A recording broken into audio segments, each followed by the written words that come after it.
تمام تعریفیں اس رب کائنات کے لیے ہیں جس نے اس کارخانہ عالم کے کسی بھی ذرے کو بے مقصد پیدا نہیں فرمایا۔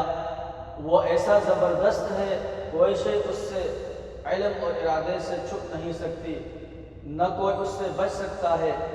وہ کسی کا محتاج نہیں اور ساری کائنات اس کی محتاج ہے۔ الحمد للہ الذی علمنا ما لم نکن نعلم والصلاة والسلام علی سید الخلق محمد وعلی آلہ وصحبہ وسلم، اما بعد۔ ناظرین محترم، ہماری بات چل رہی تھی فرشتوں کی شکل و صورت کے بارے میں۔ ہم نے پہلے بتایا تھا کہ فرشتے آپ صلی اللہ علیہ وسلم سے مختلف شکل میں جبرائیل امین ملنے آیا کرتے تھے۔ تو اب یہ سوال پیدا ہوتا ہے کہ اگر ہم انسانوں میں سے کوئی اگر کسی فرشتے کو اس کی اپنی شکل میں دیکھے تو وہ کیسے دکھیں گے؟ کیا سارے فرشتوں کی شکل ایک جیسی ہوتی ہے جیسے کہ انسانوں کی ہوتی ہے، یا ان کی شکلیں مختلف قسم کی ہوتی ہیں؟ جیسے کہ اس دنیا میں جو جاندار ہیں وہ مختلف شکل و صورت کے ہوتے ہیں،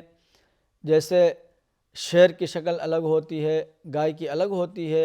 اور جانوروں اور پرندوں میں سے بھی خود پرندوں کی مختلف شکلیں ہوتی ہیں۔ تو جب یوسف علیہ السلام کو عزیز مصر کی دعوت پر بلائے جانے والی عورتوں نے دیکھا تھا تو ان کے زبان سے ایک لفظ نکلا تھا، قُلْنَا حَاشَ لِلَّهِ مَا هَذَا بَشَرًا إِنْ هَذَا إِلَّا مَلَكٌ کریم، کہ اللہ کی قسم یہ انسان نہیں ہو سکتے بلکہ یہ کوئی مقرب فرشتے ہیں۔ اور اس کی وجہ یہ ہے کہ ہم انسانوں کے تصور میں، ہمارے دل و دماغ میں فرشتہ کی جو شکل ہے وہ انتہائی معصوم، بہت ہی خوبصورت ہے۔ لیکن تمام فرشتے حسین و جمیل اور معصوم نہیں ہوتے، بلکہ اگر آپ کو منکر نکیر کا چہرہ یاد ہے جو ہم نے آپ کو پہلے بتایا تھا کہ سیاہ رنگت اور نیلی آنکھیں، یا پھر زبانیہ کی شکل آپ کو یاد ہو جن کے بارے میں ہم نے آپ کو بتایا تھا کہ آگ کے گھڑے میں بہت سارے دہشتناک پر، یا پھر پہلے آسمان رقی میں موجود حبیب نامی فرشتہ جس کے بارے میں آپ کو یاد ہوگا تو ہم نے بتایا تھا کہ یہ ایک ایسا فرشتہ ہے جس کا آدھا جسم آگ کا اور دوسرا آدھا برف کا ہے۔ یا پھر تیسرے آسمان قیدوم پر موجود 70,000 سروں والا وہ فرشتہ جو حضرت علی رضی اللہ تعالی عنہ کی روایت میں موجود تھا، اور ہم نے آپ کو بتایا تھا کہ تیسرے آسمان قیدوم پر ایک ایسا فرشتہ ہے جس کے 70,000 سر ہیں، اور پھر ہر سر پر 70,000 منہ ہیں، اور ہر منہ میں 70,000 زبانیں، اور ہر زبان 70,000 مختلف بولیاں بولتی ہیں، اور پھر ہر بولی میں جو وہ کلمہ ادا کرتا ہے وہ اللہ کا ذکر ہوتا ہے، جس کے مقابلے میں اللہ رب العزت ایک فرشتے کو پیدا کرتے ہیں جو سارے فرشتوں کو دیکھ سکتا ہے لیکن اس کو کوئی فرشتہ نہیں دیکھ سکتا ہے۔ تو اب مجھے نہیں خیال کہ آپ اس 70,000 سروں والا اور 70,000 منہ اور 70,000 زبانوں والا فرشتہ کو اگر سامنے دیکھ لیں گے تو آپ دہل نہ جائیں اور ڈر اور خوف سے آپ کی پر کپ کپی محسوس نہ کریں آپ۔ اور پھر قرآن پاک میں ایک جگہ فرشتوں کی ایک اور تفصیل بتائی گئی ہے، اور وہ یہ بتایا گیا سورہ فاطر میں کہ فرشتوں کے پر ہوتے ہیں، اور پھر پر بھی 2 2 3 3 اور 4 4۔ یہ سورہ فاطر کی آیت نمبر 1 سے آپ دیکھ لیجئے۔ بسم اللہ الرحمن الرحیم، الحمد للہ فاطر السماوات والارض جاعل الملائکۃ رسلا اولی اجنحۃ مثنی وثلاث ورباع یزید فی الخلق ما یشاء ان اللہ علی کل شیء قدیر۔ صدق اللہ العظیم۔ کہ تمام تر تعریف اللہ کی ہے جو آسمانوں اور زمین کا پیدا کرنے والا ہے، جس نے ان فرشتوں کو پیغام لانے کے لیے مقرر کیا ہے جو 2 2 3 3 اور 4 4 پروں والے ہیں۔ وہ پیدائش میں جتنا چاہتا ہے اور جیسے چاہتا ہے اضافہ کرتا ہے، بے شک اللہ ہر چیز پر قدرت رکھنے والا ہے۔ اور پھر ابن عمر رضی اللہ تعالی عنہ کہتے ہیں کہ نبی کریم صلی اللہ علیہ وسلم کے زمانے میں ایک نوجوان تھا۔ وہ کہتے ہیں کہ نبی کریم صلی اللہ علیہ وسلم کے زمانے میں نوجوان تھا اور مسجد نبوی میں سویا کرتا تھا، اور میں دیکھتا تھا کہ جو شخص بھی کوئی خواب دیکھتا ہے وہ آپ صلی اللہ علیہ وسلم سے اس کا تذکرہ کرتا ہے اور آپ صلی اللہ علیہ وسلم اس کو اس کی تعبیر بتاتے ہیں۔ ابن عمر کہتے ہیں کہ مجھے خواہش ہوئی کہ کاش مجھے بھی کوئی خواب آتا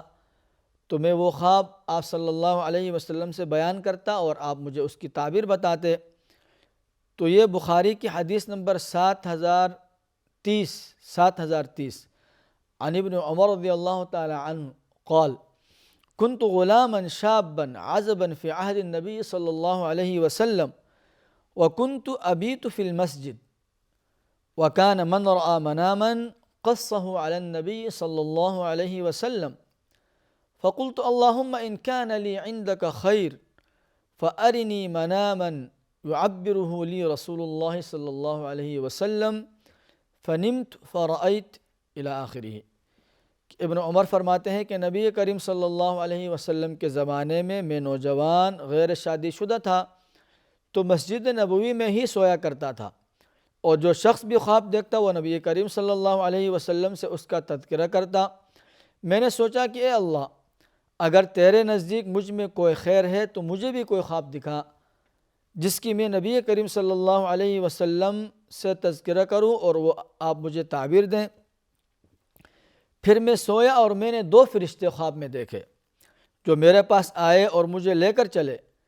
اور پھر ان دونوں فرشتوں سے ایک تیسرا فرشتہ بھی آ کر ملا اور اس نے مجھ سے کہا کہ ڈرو نہیں، تم نیک آدمی ہو۔ پھر وہ دونوں فرشتے مجھے جہنم کی طرف لے گئے تو وہ کنویں کی طرح تہ بتہ تھا، اور اس میں کچھ لوگ تھے جن میں سے بعض کو میں نے پہچان لیا، اور پھر وہ دونوں فرشتے مجھے دائیں طرف لے چلے۔ جب صبح ہوئی تو میں نے اس کا تذکرہ اپنی بہن حفصہ رضی اللہ تعالی عنہ سے کیا۔ لیکن اس پوری حدیث میں قابل غور بات یہ ہے کہ فرشتوں نے انہیں کہا تھا کہ ڈرو نہیں کہ تم نیک آدمی ہو۔ تو اس سے معلوم ہوتا ہے کہ شاید ان فرشتوں کی شکل ایسے ہو کہ اگر کوئی انسان انہیں پہلی مرتبہ دیکھے تو اس کو ڈر لگے، اور بلکہ بائبل میں اکثر مقامات پر جہاں فرشتے کا ذکر آتا ہے وہ مقام ہمیشہ ڈرو نہیں سے شروع ہوتا ہے۔ اور پھر 7ویں صدی عیسوی کے اسلامی اسکالر محمد بن مسلم الزہری برق نامی ایک فرشتے کا ذکر کرتے ہیں کہ جس کے 4 منہ ہیں، اور اس کا ایک منہ انسان جیسا، ایک منہ بیل جیسا، اور ایک منہ شیر جیسا، اور ایک منہ گدھ جیسا ہے۔ جب وہ دم ہلاتا ہے تو بجلی کڑکتی ہے۔ اب آپ ذرا ان 4 جانوروں کے سروں والے اور منہ والے فرشتے کا تصور کریں، اگر وہ آپ کے سامنے اچانک آ جائے تو میرا نہیں خیال کہ آپ پر اس کی ہیبت اور دہشت طاری نہ ہو جائے۔ اور پھر انجیل مقدس میں 4 قسم کے فرشتوں کی بڑی تفصیلی تعارف ملتا ہے، اور پہلی قسم ہے چیرابیمز، اور انجیل کے مطابق یہ بہت ہی ہائبرٹ قسم کے شبیہ رکھنے والے اور بہت طاقتور قسم کے فرشتے ہیں۔ بائبل میں ان کے 4 پر بتائے گئے ہیں کہ جن میں سے 2 پر ان کے جسم کو چھپانے میں اور پھر 2 پر ان کے اڑنے کے لیے کام آتے ہیں۔ اور پھر جو دوسری قسم بتائی گئی ہے اس کا نام ہے مالاکمز، یہ ملخ سے ہے یعنی پیغام لانے والے، اور انجیل کے مطابق یہ دیکھنے میں سب سے زیادہ انسان کے مشابہ فرشتے ہیں، یعنی انسان کی صورت میں آنا جانا وغیرہ۔ اور پھر جو تیسری قسم ہے سیرافمز، اور ان کا ذکر بک آف ایزایا میں ہے کہ ان کے 6 پر ہوتے ہیں، اور جن میں سے 2 پر تو اڑنے کے لیے استعمال ہوتے ہیں، اور 2 پر اپنے سر کو چھپانے کے لیے، اور 2 پر اپنے پیروں کو چھپانے کے لیے۔ اور اگر آپ ترکی گئے ہوں تو آیا صوفیہ کا وزٹ اگر آپ نے کیا ہے تو آیا صوفیہ کی چھت پر ایک تصویر بنی ہے جو دراصل ان سیرافمز کی ہے۔ اور پھر جو چوتھی قسم بیان کی گئی ہے انجیل میں وہ ہے اوفانمز، اور سب سے زیادہ عجیب و غریب قسم کے فرشتے جو آسمان میں اڑتے رہتے ہیں،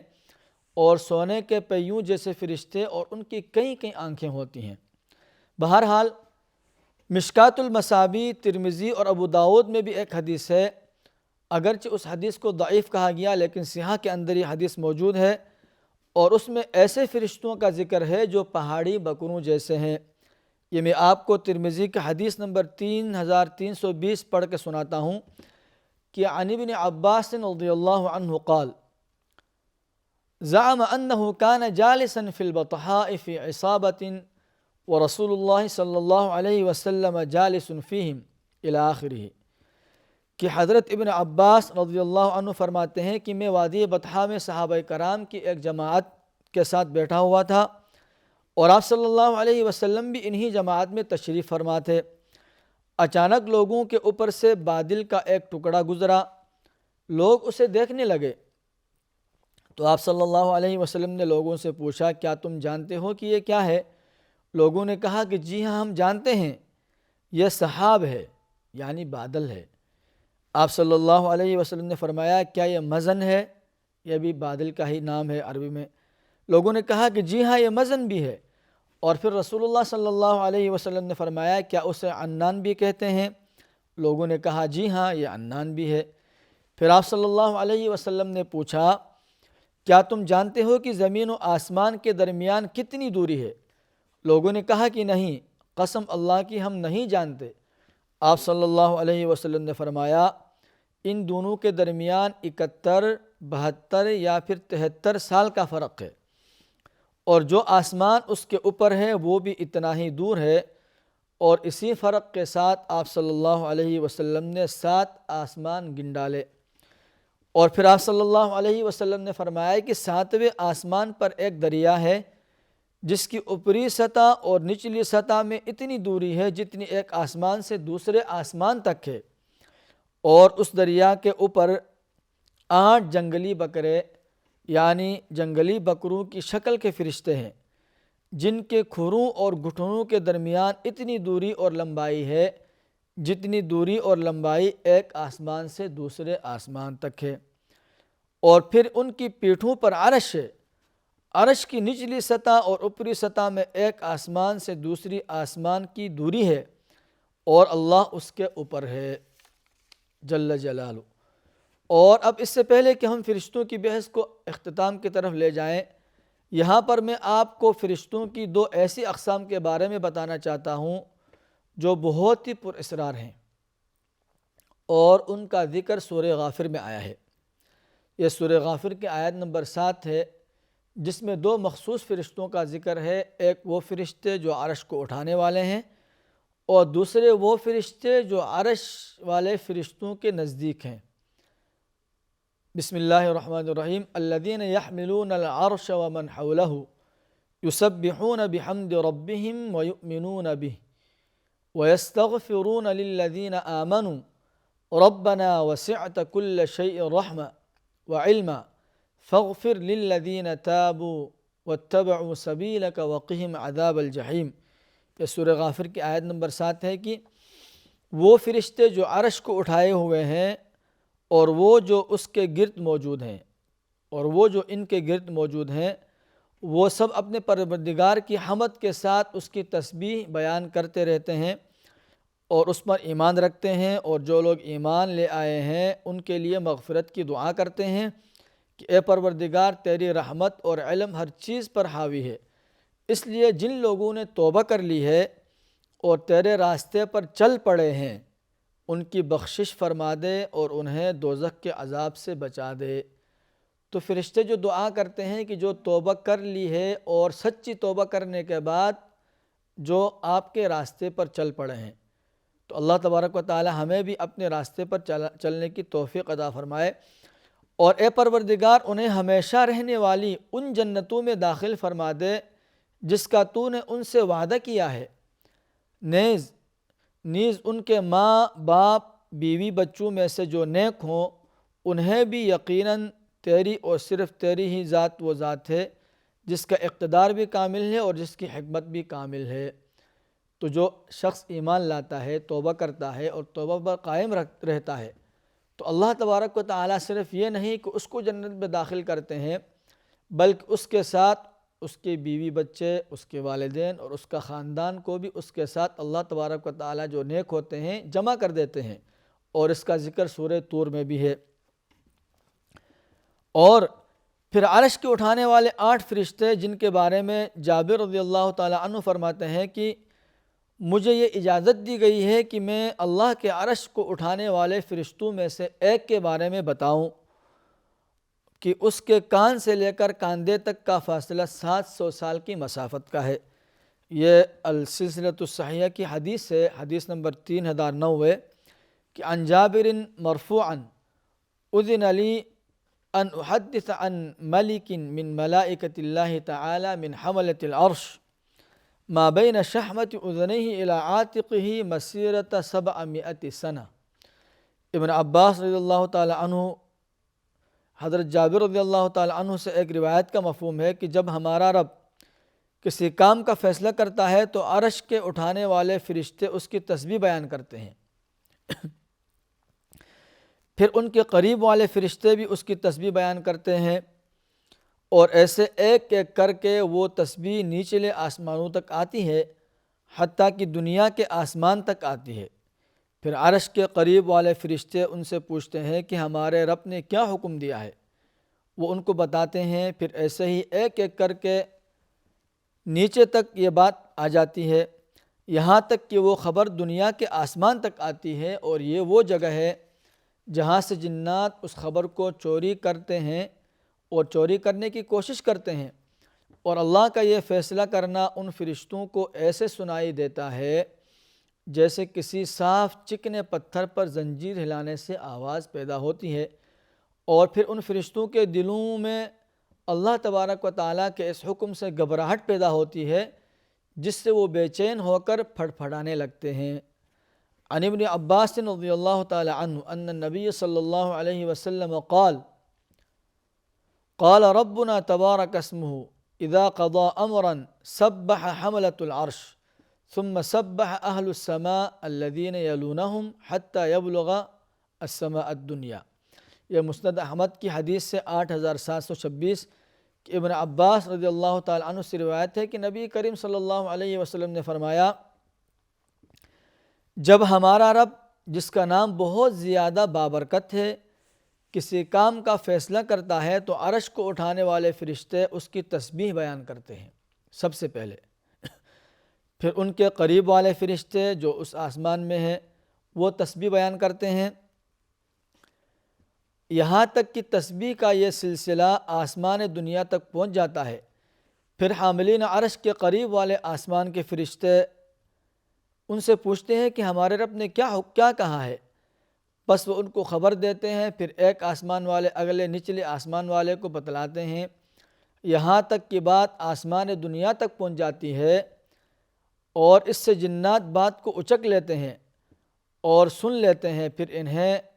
شعلے مارے جاتے ہیں، اور اگر وہ بچ جائیں تو سنی ہوئی بات کو اس میں کئی جھوٹ ملا کر آگے کاہن، اور دوسری روایت میں ہے کہ جادوگروں اور کاہنوں تک وہ بات پہنچاتے ہیں، پھر وہ اس میں 100 جھوٹ ملا کر کے اس کو لوگوں کو بیان کرتے ہیں۔ وآخر دعوانا ان الحمد للہ رب العالمین۔